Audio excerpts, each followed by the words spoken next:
The cold glow of the fluorescent screen was cast on the face of female soldier Aya, her pupils contracted sharply, and her fingertips hovered above the keyboard, frozen in place. In the simulation diagram of the sun in the center of the screen, strange dark red light spots were churning at the edge of the once stable star. The data bars jumped wildly, clearly marked with the conclusion of abnormal mutation. She quickly reported to her superior. Her superior only glanced casually at the screen, tapped his fingertips lightly on the desk, and told her not to mention this matter to anyone. The moment the office door closed, Aya's back was already soaked with cold sweat. She knew better than anyone else that those dazzling parameters on the screen meant that the gamma rays from the solar flare were streaking through interstellar space at the speed of light. It wouldn't be long before this destructive ray reached Earth, and by then all living things would turn to ashes under the high energy radiation. Anxiety coiled around her like a vine. Until evening, an emergency order summoned her to the combat command room. Several senior officials were gathered around the sand table, discussing in low voices. No one looked up at her, and no one even mentioned letting her participate in the meeting. When the heavy metal door slowly closed behind her, blocking the sounds from inside,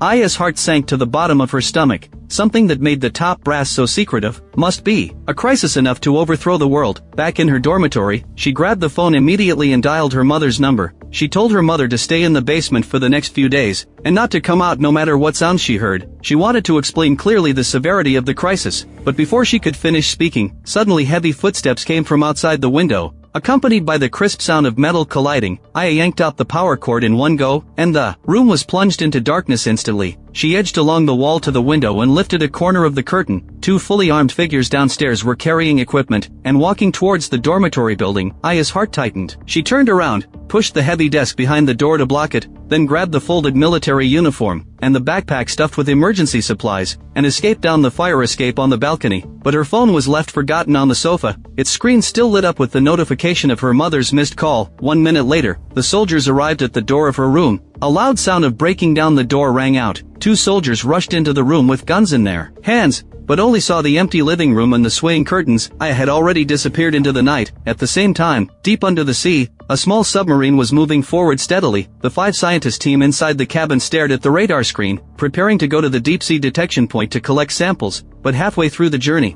a dazzling band of light suddenly lit up outside the submarine. The blue-white light penetrated the pitch-black seawater and illuminated the cabin as bright as day. The pilot George furrowed his brows tightly and resolutely pressed the ascent button. Something must have gone wrong with the tugboat. The moment the submarine surfaced, everyone froze in shock. Not far away, the tugboat was brightly lit, and the searchlights on the deck were still rotating, but not a single figure could be seen on board. George tried to contact them via radio, but only the hissing sound of electric current came from the earpiece. The navigation system also completely failed, and the screen was filled with garbled characters. George put on his life jacket, opened the hatch, and climbed out. The other team members followed closely behind, took a small boat, and approached the tugboat. When the boat docked, they secured the two vessels together with a cable. George and Jenny were the first to board the deck. George shouted, but his voice echoed across the empty deck with no response whatsoever. The two split up to search. From the cockpit to the crew lounge, every compartment was intact. An unfinished cup of coffee still sat on the table, and the computer screen remained on the work interface, yet there was no sign of anyone anywhere.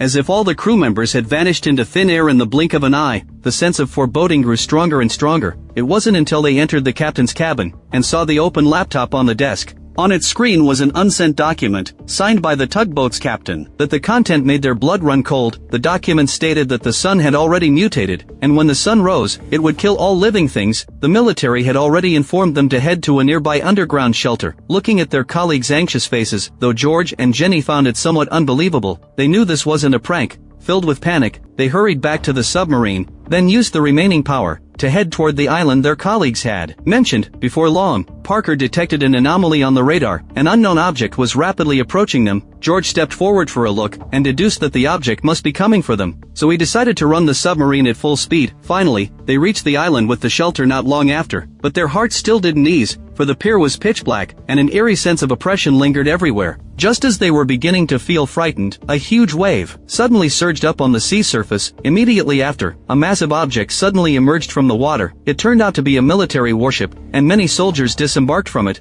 After the captain introduced himself to George and the others, he learned they were scientists who had fled from the survey area to seek refuge here. They also learned about this world-destroying catastrophe from a video sent by Jenny's fiancé. The soldiers, worried about their families, all tried to call their loved ones, but the satellites had long been destroyed by the radiation. How could they possibly get through? At this point, Only 3.5 hours remained until sunrise. The captain immediately ordered all personnel to split up and go search for the exact location of the shelter. As they ventured further in, a hellish scene of devastation unfolded before their eyes. Corpses were everywhere, and all of them bore severe burn marks. It was only then that they realized that nearly all the residents on this island had probably been killed. Just as they were overcome with despair, Commander Jason suddenly received a report from his subordinate, stating that a survivor had been found in a bank. The group rushed over there immediately. After an on-site examination by the medic, it was found that the survivor was breathing weakly and suffering from severe internal bleeding. The chance of survival was extremely slim. George hurried to ask the survivor where the shelter was, but they couldn't understand each other's language, so no useful information could be obtained. Just as George was trying to keep communicating with him,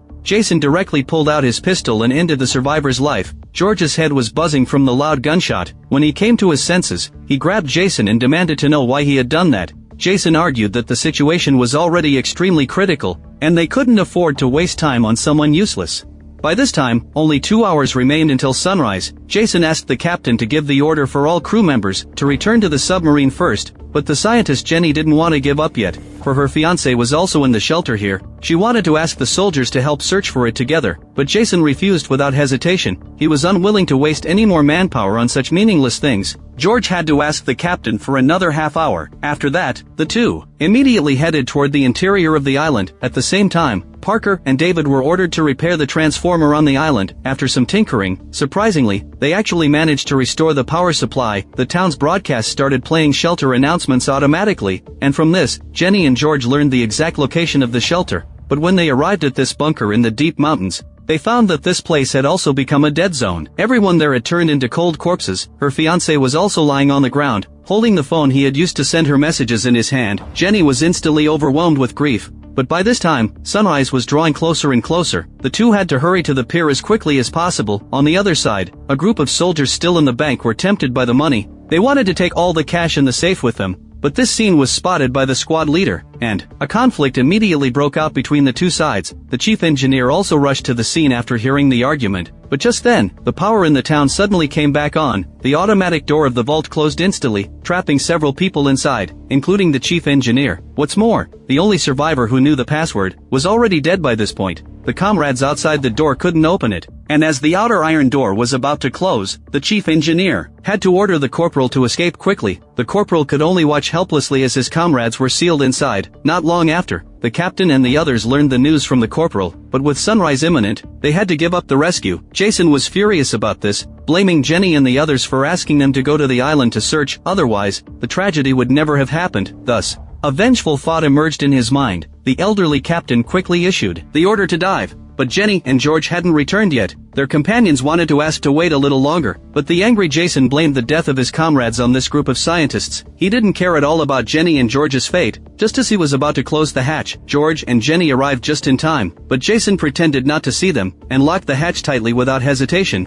Just as the submarine was about to dive, George jumped onto the top of the hatch in time and kept tapping with both hands, attracting the elderly captain's attention. But Jason argued, "This group will only bring us extra trouble." The elderly captain was caught in a dilemma for a moment. Under the pleas of the crew members, the captain's daughter finally opened the hatch. Only then were George and Jenny able to enter the submarine. The atmosphere inside the submarine became particularly tense due to the arrival of the scientist team. Fortunately, the kind-hearted captain's daughter wasn't affected. She explained various rules to the group, who were boarding a military submarine for the first time, and arranged for them to stay near the torpedo compartment. Their daily task was to clean the toilets. Although the scientists were somewhat unwilling to do this, at least they could survive temporarily. This old, poorly maintained submarine was already full of hidden dangers. Before anyone could catch their breath, a shrill alarm went off suddenly. It was obvious that there was a problem in a certain area inside the submarine. George judged from the thick smoke in the pipes that the hydraulic system had ruptured. The elderly captain immediately ordered everyone to help the helmsman steer the submarine. After some emergency repairs, the auxiliary system was activated,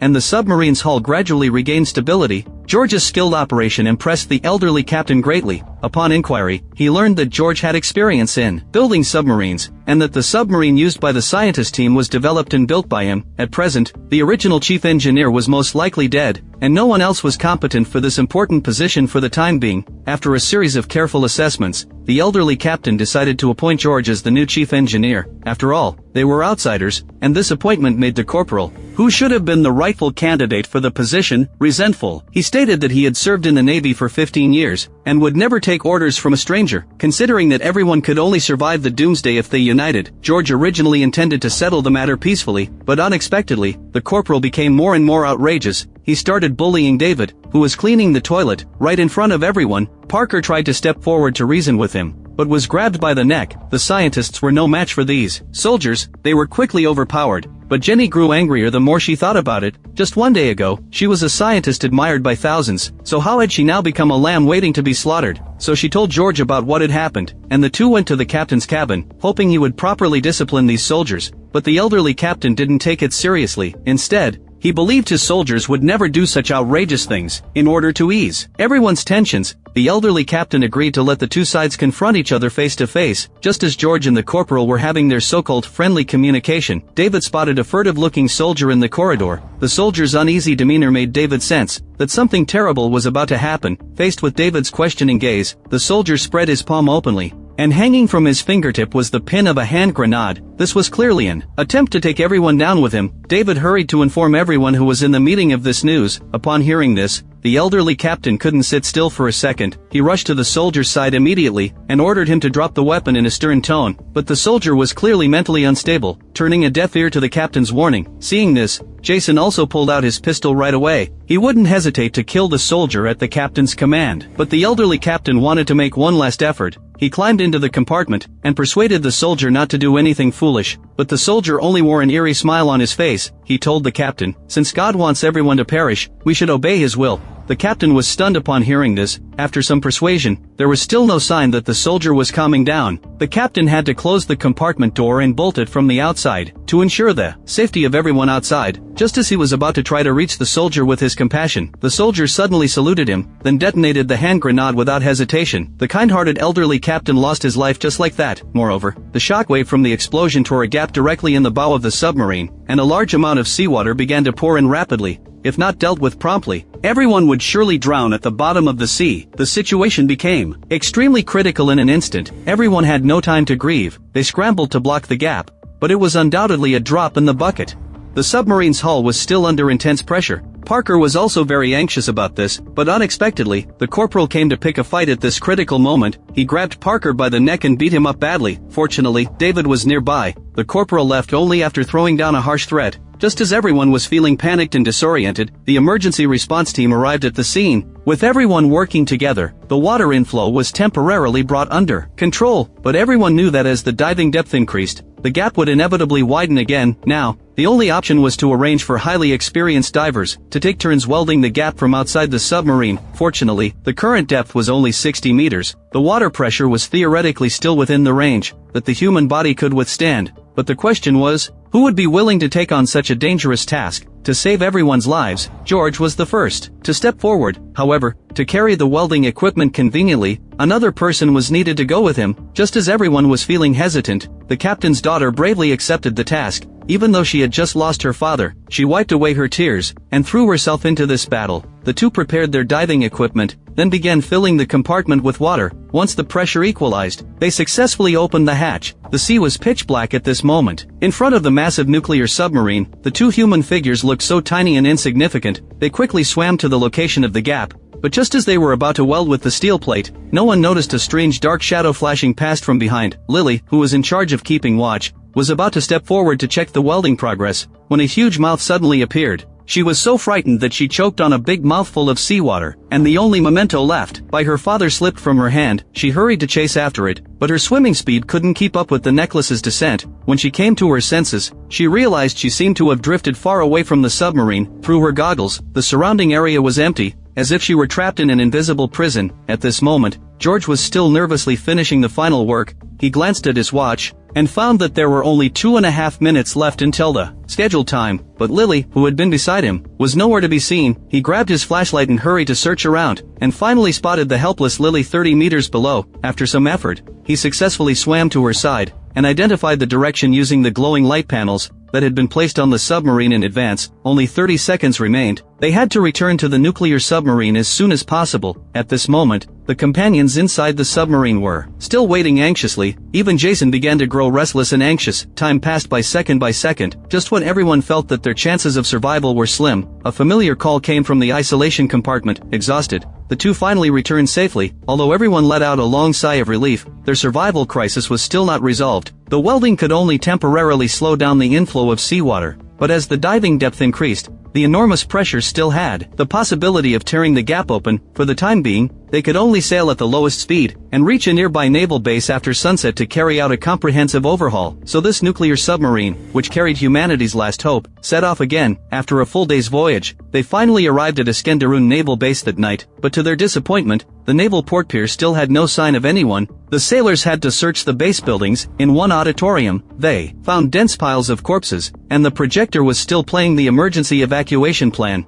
but it was obvious that the plan had not been implemented yet. Before all the people were killed by the sunlight, the soldiers' hearts were extremely heavy, but in the face of a natural disaster, no one could do anything. They could only bury the bodies of these fallen comrades with the highest military honors. Even Jason, who was accustomed to life and death separations, could not help but have hallucinations in the face of such a tragic scene. He clearly saw a girl lying among the corpses, opening her eyes to look at him, but when he turned around to look again, there was no trace of the girl. On the other side, David discovered another anomaly. Why would there be a flashlight in an uninhabited cabin, of all places? He was about to step forward to take a closer look, when a man in black suddenly appeared, kicked him over, then turned and fled outside. David hurried to chase after him, but the man in black was very agile in his movements, and jumped out of the submarine with a few big strides. David quickly called for others to chase together with him. Everyone finally blocked her in a corridor. The ordinary naval soldiers were no match for her, and were easily knocked to the ground. David had to continue chasing alone, and watched helplessly as the other person fled into the dining hall. Just as David was about to search carefully, a pistol was pressed against his neck. Faced with the surrounding crowd, she didn't show the slightest sign of panic. She was none other than Aya, the Air Force intelligence officer who appeared in the first episode. Seeing that she had nowhere to escape, she generously chose to lay down her arms and surrender. The angry Jason decided to interrogate her thoroughly, but no matter how he coerced or bribed her, Aya only answered calmly that she didn't know. This attitude almost made Jason lose his mind, and the entire cabin echoed with his furious roars. Seeing that the interrogation was making no progress, David decided to start the investigation from the place where he was attacked. He searched several nearby bunk beds, and finally found an empty can in a hidden compartment, as well as a military uniform with a NATO emblem. Faced with this irrefutable evidence, Aya finally revealed the truth. It turned out that she was the first to discover the sun's mutation, and had figured out an escape plan before anyone else. That plan was to secretly hide in this nuclear submarine that was on a mission. Originally, she had always gone out to look for food when everyone was resting, but this time David had discovered her traces. Jason clearly didn't believe her answer, and even suspected that she was a spy sent by an enemy country. But to his surprise, Aya said that during the time she had hidden in the submarine, she had discovered everyone's secrets, and that the elderly captain was most likely the real spy, because he had once contacted someone outside. Upon hearing this, the captain's daughter was about to step forward to attack her, shouting, "How dare you slander my deceased father?" But Aya remained unafraid and even told them to search the captain's cabin. The two immediately went to the captain's cabin. After some searching, they actually found a notebook in a hidden compartment of a box. It contained the names of the entire team of scientists. Clearly, they had only chanced upon George and the others, so why would this notebook have their detailed information? The captain's daughter wanted to get more information from Aya, but to her surprise, the other woman's answer was still the same 3 words: "I don't know." Jason could only have her detained first, planning to decide what to do once the truth was uncovered. But at this moment, Aya revealed an important piece of information. Scientist Jenny was extremely suspicious. She also offered to use her expertise as an intelligence officer to help them. Jason still didn't believe her, but what he didn't know was that Jenny had already sneaked into the base's network intelligence room by then. She took out her satellite phone and tried to connect it to the computer, but unfortunately,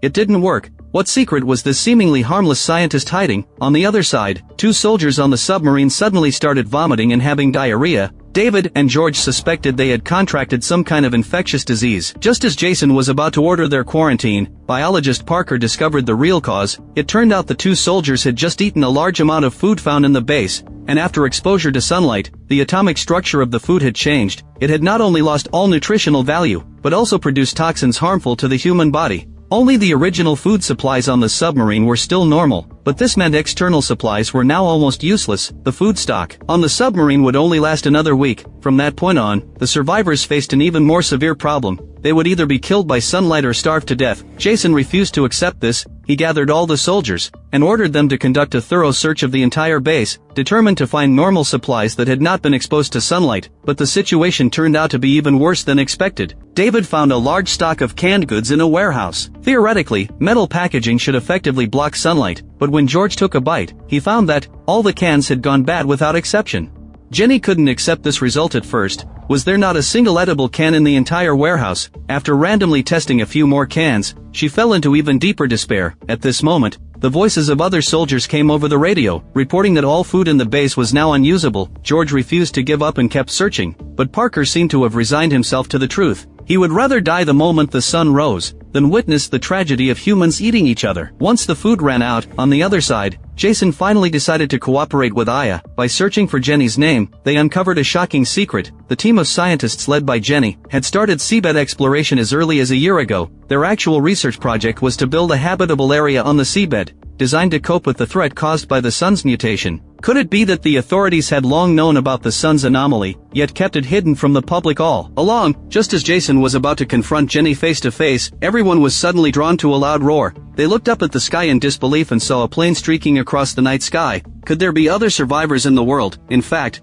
this was the very plane piloted by the survival team. They had been flying around the Earth from east to west to avoid the sunrise. Jason and Aya hurried back to the network intelligence room. Using the radar, Aya achieved a real-time lock on the plane's position. She found it was flying at an altitude of 9,753 meters and a speed of 800 kilometers per hour, and shortly after that, it landed at Brussels Airport. George speculated that the crew must be refueling. As long as they continued flying west, the plane would definitely pass over the base again, but no one had expected that. The plane would suddenly change its course and turn to fly east instead. Could it be that they had found a usable shelter somewhere? George hurriedly told Aya to send a radio message, but Jason stopped her immediately, because in his view, they still didn't know if the other side was friend or foe, and contacting them rashly would pose a great threat. The two, who disagreed with each other, broke out in a fierce argument. In the end, Jason stated that the submarine would dive on time in 15 minutes. If you want to survive, gather your things and get ready to board. Although everyone felt a bit resentful, they couldn't change Jason's decision. As the instrument panels lit up one after another, this doomsday nuclear submarine dived into the deep sea again. But George keenly noticed that something seemed wrong with Jenny's mood beside him. After George asked, Jenny told him that Parker had grown tired of going on living. He had chosen to stay on the pier and wait for the sunrise.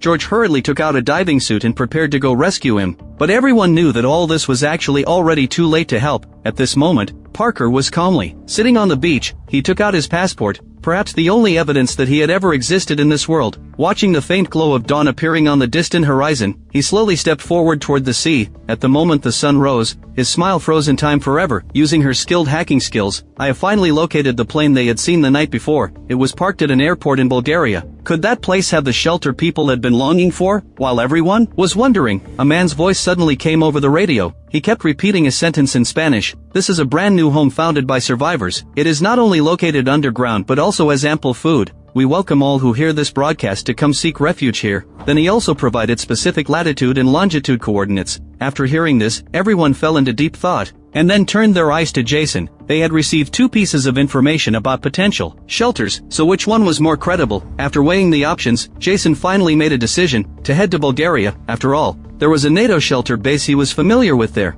and the appearance of that escape plane also proved that the base must still be in usable condition. However, Jenny didn't think so. In front of everyone, she questioned Jason's decision. She also argued that the soldiers should no longer carry any guns. After all, they were going to seek refuge, not to fight a war. Jason ignored this proposal. He returned to the submarine, planning to continue investigating the notebook left by the elderly captain. Unexpectedly, he found a piece of paper in a hidden compartment on the back cover. It had a mysterious code made up of 8 numbers and letters written on it. Could this be the mission code for the submarine this time? He sent the monitor away, then tried to log in using this code. Unfortunately, he didn't have the access permission. Just then, jumbled sounds came through the headphones next to him. Vaguely, it sounded like someone was saying, "We are heading to Norway." He hurried to gather all the crew members, and issued an order to change course for Norway. Everyone was confused by this. Clearly, the food on board was already running low, so why would they choose to take a longer route instead of a shorter one? To calm everyone's nerves, Jason had to tell the truth. It turned out he had just heard a message over the radio. The food at the Bulgarian shelter had already run out. However, there was a global seed vault in Svalbard, Norway. As long as they obtained crop seeds from it,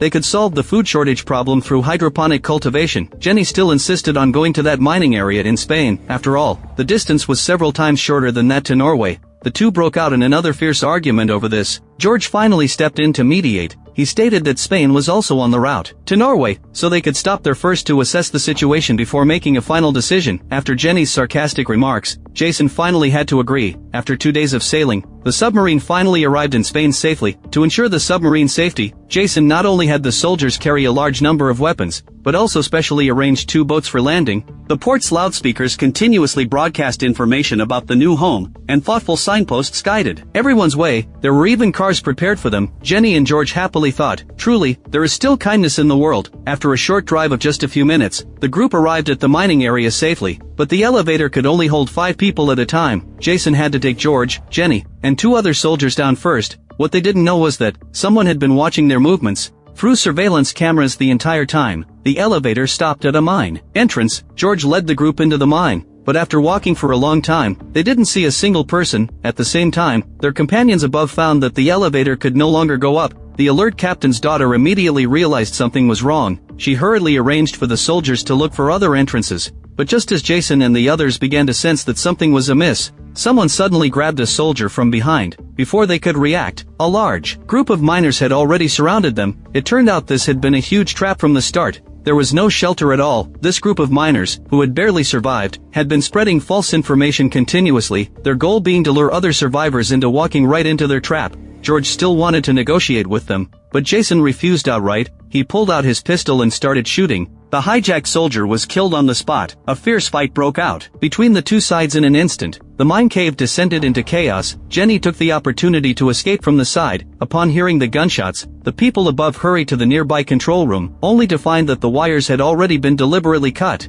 David wanted to try to repair them, but didn't know where to start. The captain's daughter knew the situation was urgent, so she put on gloves and slid down along the elevator cable. At this moment, the 2 sides were still fighting fiercely inside the mine cave, but the miners clearly had a greater advantage in the pitch-black environment. Soon, another soldier was knocked to the ground and killed. Meanwhile, Jenny accidentally wandered into a terrifying place. Several poor survivors were hanging in midair, and there were even some tattered human limbs placed beside them. Jenny was shocked. A survivor who was still alive begged her for help. Just then, a beam of flashlight light shone over. Jenny thought she would surely die this time, but fortunately, the owner of the flashlight was the captain's daughter. Seeing that reinforcements had arrived, Jenny still wanted to rescue these poor survivors, unaware that a miner was slowly approaching them. At the critical moment, the captain's daughter reacted first. She bravely grappled with the miner. The 2 of them exerted all their strength to push him against a protruding wooden stake. On the other side, George and the other soldier were still struggling to hold on under the mob attack. Just as Jason was about to be killed by a hammer, he was pleasantly surprised to see his pistol lying beside him. He shot and killed the miner in front of him. The others also stopped temporarily when they heard the gunshot. The group finally managed to meet at the elevator. Jason quickly locked the iron door to block the miners who were chasing them again. George found a new controller. He propped the switch open with a shovel,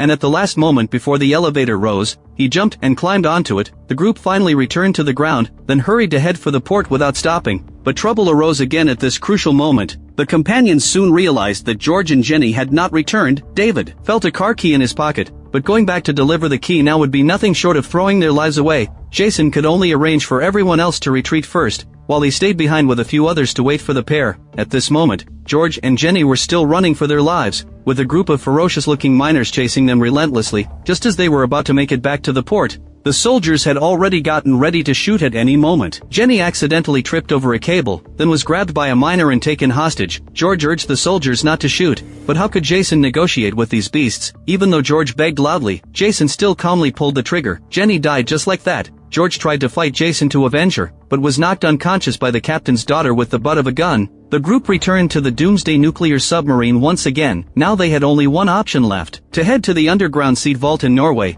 but Jason paid no attention to the chaos around him. He kept trying the mysterious code left by the elderly captain, hoping to uncover the secret hidden behind the natural disaster. After repeatedly rearranging and combining the characters, to his surprise, he actually succeeded in logging in. There was only one email inside, sent by NATO to the elderly captain, but Jason understood the entire truth with just one glance. He immediately gathered all the crew and revealed the secret to everyone. It turned out that the reason they had narrowly escaped the disaster, and had coincidentally encountered the team of scientists led by Jenny, was all pre-arranged by someone. The real mission the submarine had received was to search for and rescue this group of scientists. That was why the elderly captain had recorded all their names in the notebook, after completing the mission. At the same time, this also meant that NATO had long known the disaster was about to happen, but every senior official had only thought about saving themselves, and no one cared about the lives of these ordinary people. Just as Jason was indignantly denouncing the authorities' actions, George rushed over and hit him hard on the head, then landed another heavy punch. He blamed Jenny's death on Jason. Fortunately, the soldiers nearby held him down in time,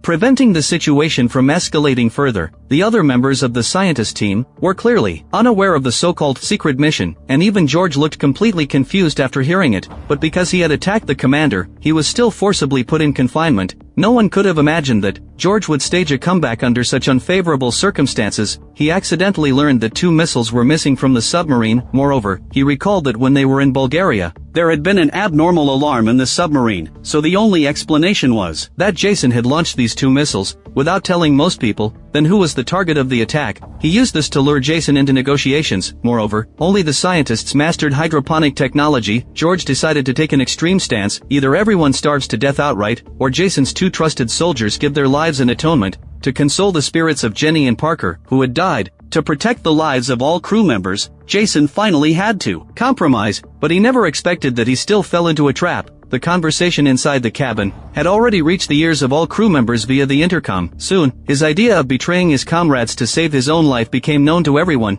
Jason's credibility suffered a devastating blow. Soldiers led by the captain's daughter directly deprived him of his command. The poor Jason had been determined to save everyone's lives, yet in the end, he was spurned by the very people he'd sought to protect. The Doomsday submarine continued heading toward Norway. Before long, it unexpectedly received a strange phone call. The man on the line claimed to be George's father. Then, during the call, he revealed a massive secret. Not all humans had gone extinct. A group of high-ranking officials and wealthy people were now living on an island in the Indian Ocean, which was the only pure land left after the apocalypse. And the reason George had been able to survive the disaster was that his father had begged Jenny to let him join her research team. In the end, NATO had arranged for the submarine Yuling to rescue them. George was stunned upon hearing this news, unable to tell if it was true or false for a moment, for he had only met his father a handful of times, and knew nothing at all about his father's identity. To be on the safe side, they decided to continue on to the underground seed vault. After resolving the food crisis, they would then go in search of the island his father had mentioned. Finally, the nuclear submarine successfully arrived at Svalbard port, but after landing, they discovered that a plane had long been parked there. After careful observation, George confirmed that this was exactly the plane they had been tracking, so he armed himself and sneaked after it alone. Before long, he found the legendary Doomsday cellar, but as soon as he stepped inside, he saw Aaron from Into the Night, about to execute the soldier who had informed on them. George hurried forward to stop them, but he never expected the others to immediately turn their guns toward him. At this point, the 2 timelines perfectly converged. In a trance, George felt as if he were lying on the seabed. Countless memories flashed through his mind. Meanwhile, the survivors inside the submarine had already descended into chaos. For just moments earlier, the corporal had been shocked to discover on the radar that an unknown missile was speeding toward them. This is where the plot of Yakima's S-245 comes to an end. Today, amid the oversaturation of Doomsday-themed content, the Turkish drama series Yakima's S-245 stands out. With its unique premise and tight storytelling, this spin-off of Into the Night moves the setting from an airplane to a submarine, unfolding a gripping drama about survival, conspiracy, and human nature in the confined depths of the ocean. Yakima's S-245 is set in a world on the brink of destruction, where abnormal solar activity occurs. Any living creature exposed to it dies. Humans can only survive by hiding in the dark. The story centers on Armin, a free-spirited scuba diving instructor and marine biologist. He had originally only been on a submarine to participate in a research mission, but unexpectedly encountered this solar catastrophe. To save his life, Armin and a team of scientists board a military submarine.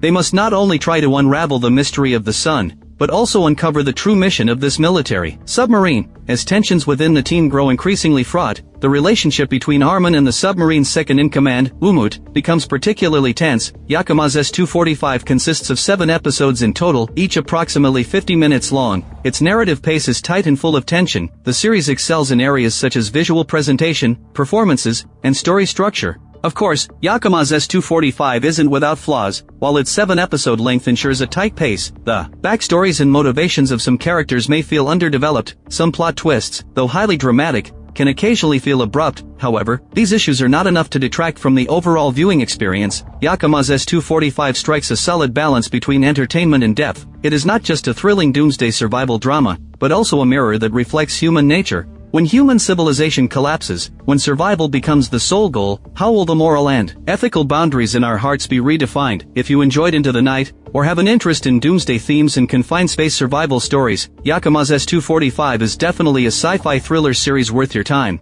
It proves that non-English language series are equally capable of delivering high-quality entertainment experiences on a global scale. It also injects new vitality into the doomsday genre.